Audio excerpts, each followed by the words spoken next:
Hi, I'm Liron Cohen. And I'm Mimi Torchin. And you're listening to Lady Parts TV, the podcast. Whee!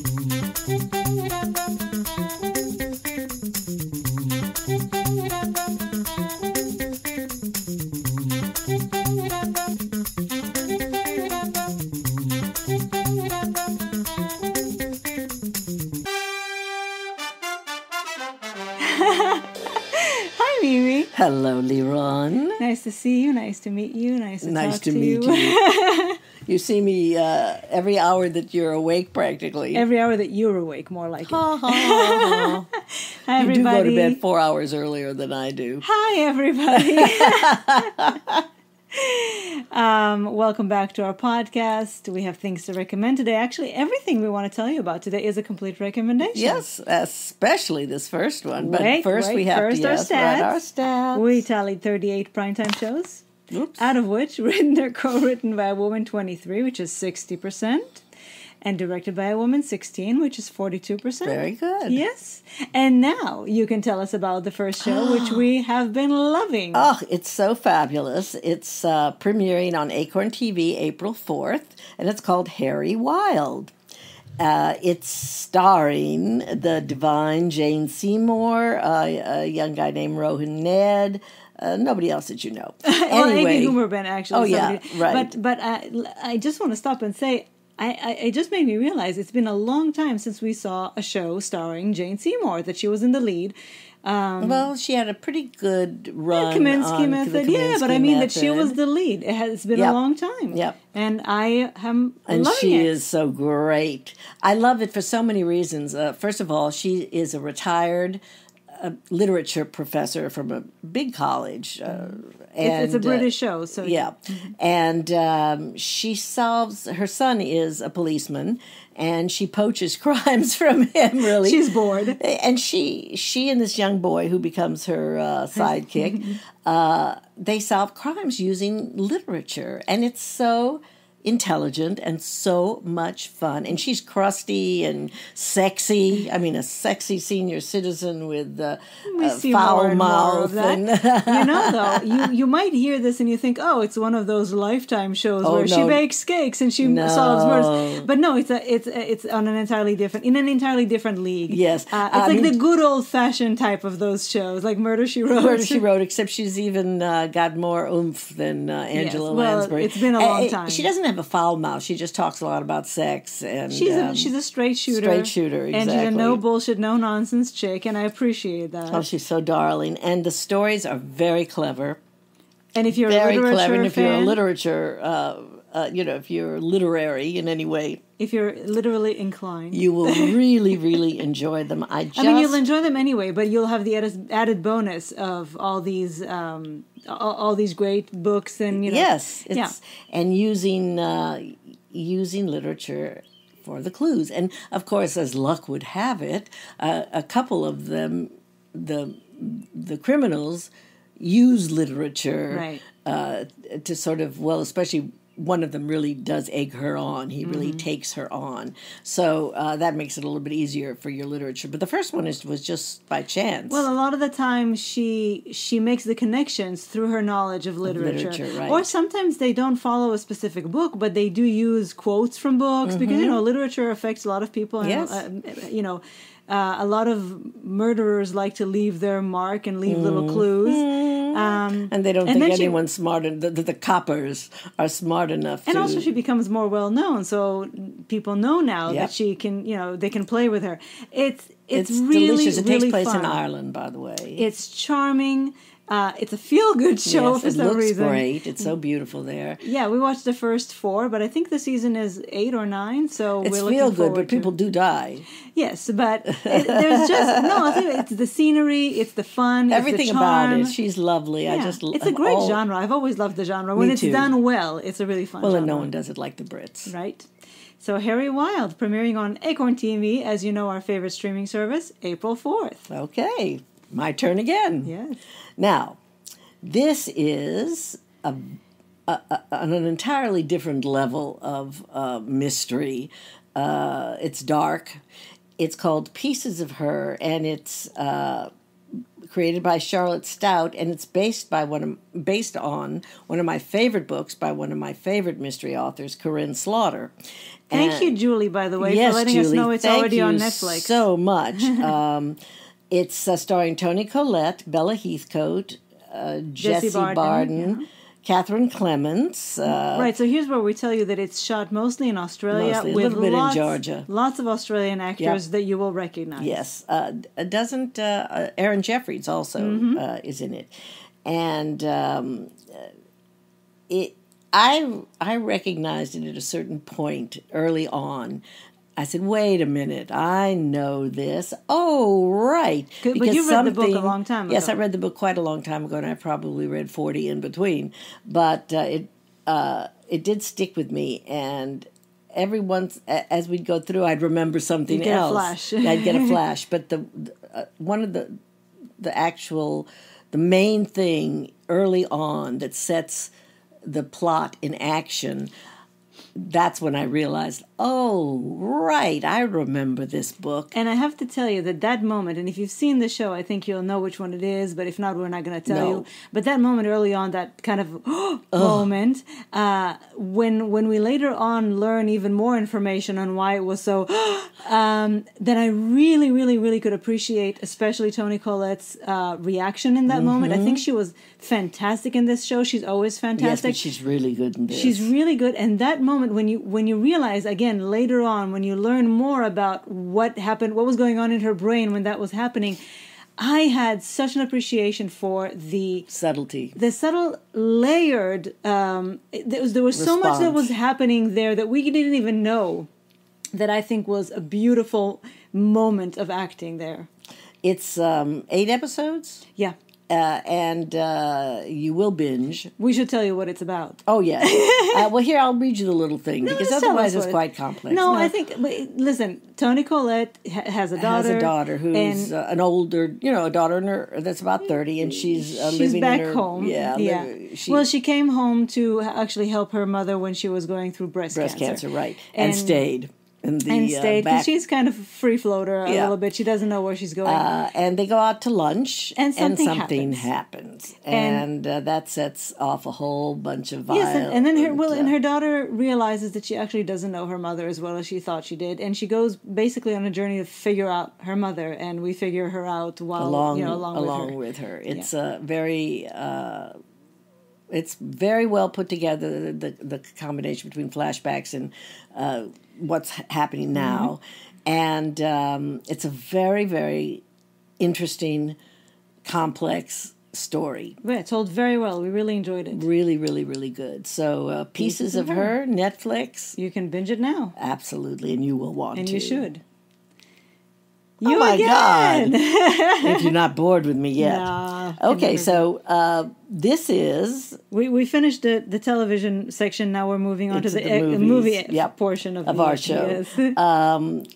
This is a new movie called Measure of Revenge. It's in theaters and digital and on demand as of today. March 18th, right? As I know, because I could order my migraine pills today.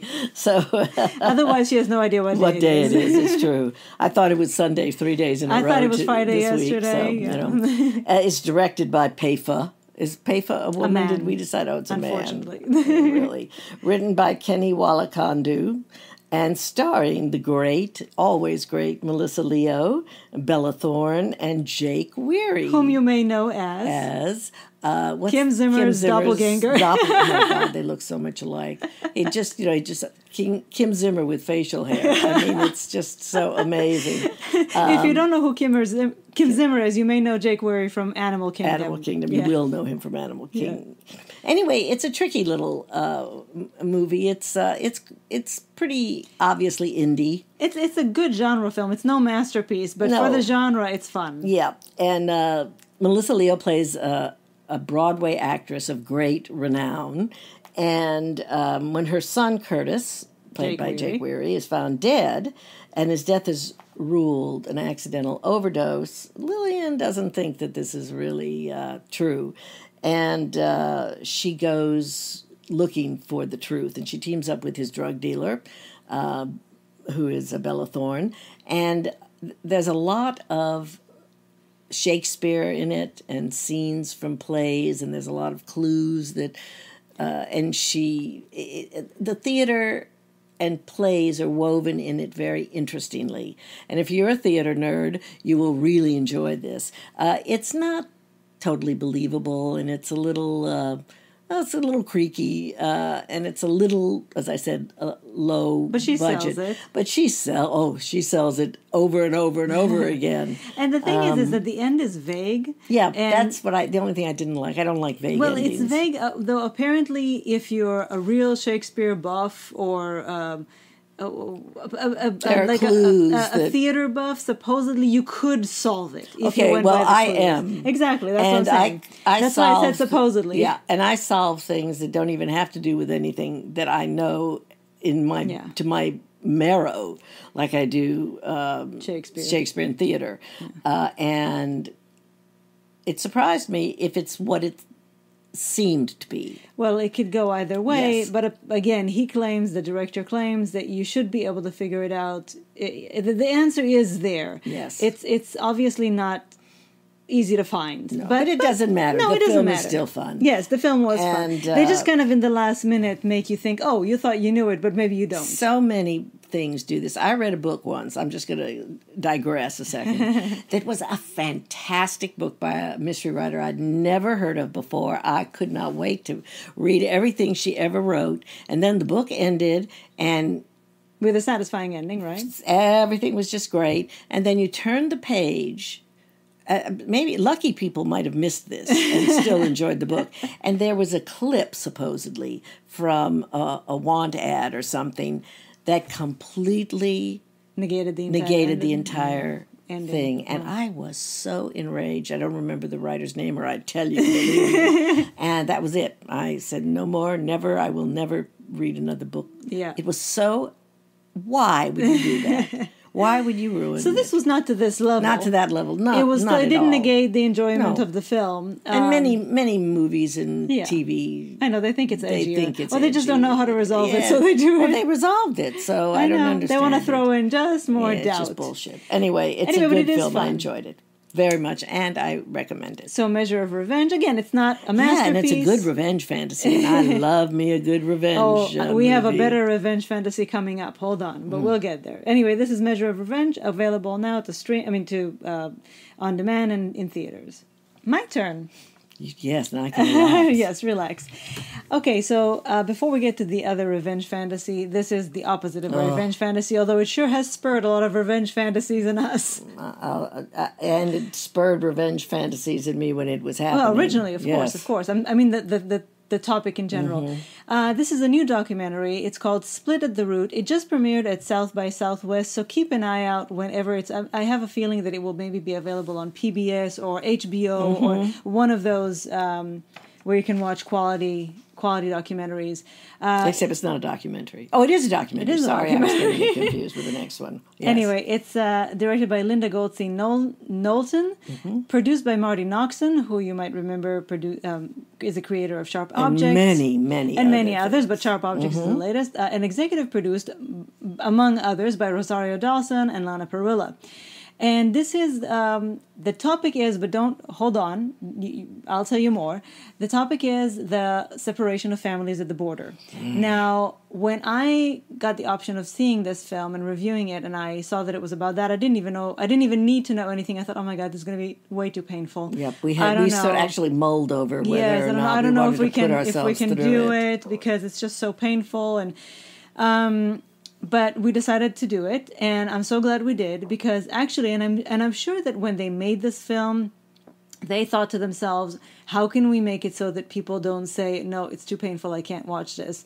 Because really, this is one of the hardest, I think, most shameful things that Americans have ever done. Many shameful history moments. Right. There have been many, but in recent history, this is, I think, one of the one that I feel, I mean, it's happened after I became an American, so I can say that it truly is a huge stain on this history. Anyway. And I grew up on the border, and I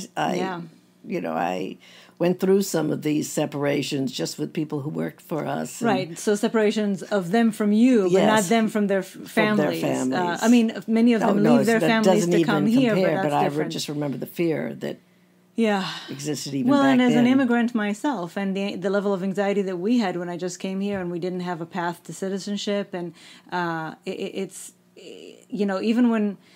So to me, as an immigrant, knowing that level of anxiety to be separated from you, to the thought of being separated from a child, a newborn, there are no words. Anyway, so the creators of the film must have realized that it would be way unbearable if they just stuck to that.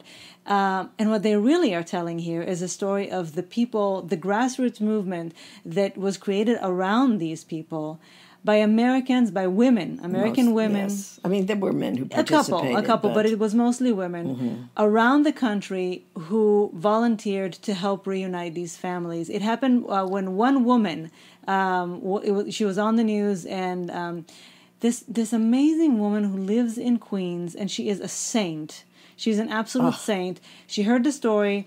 She decided she wanted to try to help her come to New York so she could be reunited. They needed to pay those bonds, and that makes me so angry that the government got the bonds. $7,500. Where would they get this kind of money? Oh, there was 12,000. Yes. There was so many. Insane. Anyway, she started a GoFundMe, and the children were taken to a foster family in Queens. Yeah. They had not in Queens, in New York somewhere. Oh, New York somewhere, right? Anyway, she started a GoFundMe, and before she knew it, she had way more money than she needed for the bond for this particular woman. They figured out how to get her all the way to New York, and then they started taking care of other people, and not just bringing them to reunite them with their family, but to help them with housing, to help them deal with the courts, basically be with them all the way until they finished dealing with their asylum request. It was called Immigrant Families Together. That was the group. The group that they formed, and it's just... I cried both from the terror and the horror of hearing these stories and from seeing the beauty and the kindness of it. Makes, because, and this is what I love about this, that we hear so often about the horrible stories about humanity being at its grace. And this made me feel a little better knowing that there are people to balance it. Yeah. These people spend days and nights helping because they couldn't bear what was going on, and they had to do something, and I'm so grateful that people do feel that they have to do something, and it's just beautiful. I really recommend this movie, first of all because it's a really important story that we should all know, and secondly because it did make me, because I knew about the separation, the zero tolerance. So I'm happy that I know this now as a little bit of comfort, something to balance the horror. Comfort to know that there are some people out there who are taking care of. And I'm sure there are more people out there. Yes, I mean there are still families that have not been reunited. Yes, there are children who they've lost all sight of who their parents are. Yeah, they didn't keep track, and they didn't have proper records because all they wanted to do was hurt people. Anyway, we highly recommend this. It's called Split at the Root. Pay attention. If you see it anywhere, we really recommend that you see it. Yes. Finally, let's go back to the revenge fantasies. But another Shonda, another shame, horrible, one of the worst, the worst stain on America. The hugest one. This is called Alice. In theaters today, March 18th. I don't know that it's come out streaming yet, but when it does, we really recommend it. Written and directed by Kristen Verlinden, starring the fabulous Keke Palmer. I'm more and more in love with her. I love her. Common, who I love too. Johnny Lee Miller. You may know him as Sherlock. Gaius Charles, Alicia Witt, Natasha Yvette Williams. I don't know how much I should tell you about this because, the synopsis that you can read anywhere already gives away the biggest surprise. But the same thing happened with Antebellum. Antebellum, right. And it's the same. It's a similar idea, but except it's a true story. Based on a true unbelievable. Right. So basically it is a very similar story to Antebellum. Alice grows up. She's a slave. Johnny Miller is... the master, the horrible white guy. Only she finds out at some point that it's actually 1973. She manages to get out, and then she meets Common, who is a former activist for the civil rights movement. and we'll let you watch it from there. Yes. The problem for me, it's wonderful and it's very rewarding. Oh, it's very enjoyable. You really, very really enjoyable. enjoy it. The end, especially. But the thing is that it happens very fast. Her awareness. You know why I think that they tell you already in the synopsis the idea, because you have to. Part of when I said it's very enjoyable, I thought to myself, well, I couldn't enjoy half the movie if I didn't know what was to come. If you didn't know what was to come, right? So I think that knowing where this is going is important in order to maybe truly appreciate. It's like The Village, M. Night Shyamalan. I think it's Shyamalan. Shyamalan, but I think both he and Antebellum stole it from this real life story. Must be. But anyway, I agree with you. The transformation happened a little too quickly. Overnight. Yeah, it happened a little too quickly. And I was happy when I saw that the movie was only 100 minutes because I think people prolong movies. But you know what? It could have benefited from 10 more minutes of just giving us more process. Yes. Process and processing. Exactly, because she really did get used to the fact that she was longer in Kansas. No longer in, on the plant, during the slave owning era of American history, but in... I mean, she's highly intelligent and she learned everything really quickly, but still, I needed more psychological transitioning. But I loved it because it was really focused on this, let's give you the revenge now, and about her really owning herself, owning her power. And she took some, we're not going to tell you who, but she took some cultural references that we really appreciate. Made them her own. It was really fun. Yes, it's a very, very enjoyable movie once you get past the hot, Yes, of course. I mean, what happens to people this is why I said you have to kind of know where it's going in order to not be overwhelmed by what happens in the beginning. As long as you know where it's going, you're rooting for her, and you know that it will get better. So it's crucial for the movie, I think. We really enjoyed it. Really loved it. Again, the ultimate revenge fantasy. Oh God, I love revenge movies, and it does my heart good. So that's Alice, and it is available in theaters probably soon enough. Soon it will be on demand and streaming and stuff. Okay, that's it for now. Way great stuff for you to enjoy this weekend and in the week to come. And I hope you're enjoying this beautiful weather if you're having the same kind of early spring that we're having. Oh, my birds are waiting to be fed. Yes, you're going to go feed the birds now. Tuppence a bag. And we're going to bid you adieu and talk to you again very soon. Bye.